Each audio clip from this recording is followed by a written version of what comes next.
Hello, আসসালামু আলাইকুম দর্শক, সবাই কেমন আছেন? শীতকালীন মৌসুমে এখনও পেঁপে বাগানে অনেক পেঁপে হয়। কৃষক ভাইরা এগুলা বাজারে পাঠায়। কৃষক ভাই যে তার বাগানে পেঁপে ছিঁড়তেছে, দেখেন পেঁপেগুলো কত বড় হয়েছে, দেখতে অনেক সুন্দর।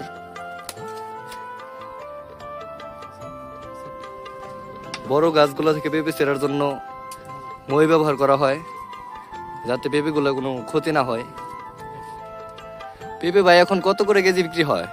এখন তো সিজন না, এখন 30 টাকা 25 টাকা কেজি যায়। এই পেঁপেগুলো কোথায় পাঠানো হয়? এই পেঁপে পাঠানো হয় ঢাকা কাউরান বাজার। এখন তো সিজন না, তারপরে এই সিজনে কেমন বেচাকেনি হয়েছে বাগান থেকে? হ্যাঁ, মোটামুটি ভালো হয়েছে।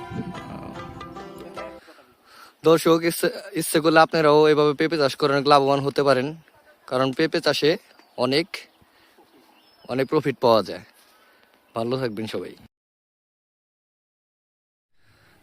হ্যালো, আসসালামু আলাইকুম দর্শক, সবাই কেমন আছেন? শীতকালীন মৌসুমে এখনও পেঁপে বাগানে অনেক পেঁপে হয়।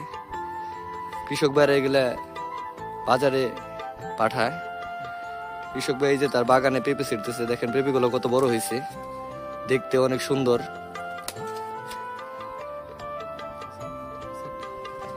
বড় গাছগুলো থেকে পেঁপে ছেঁড়ার জন্য মই ব্যবহার করা হয়, যাতে পেঁপেগুলো কোনো ক্ষতি না হয়। পেঁপে ভাই এখন কত করে কেজি বিক্রি হয়?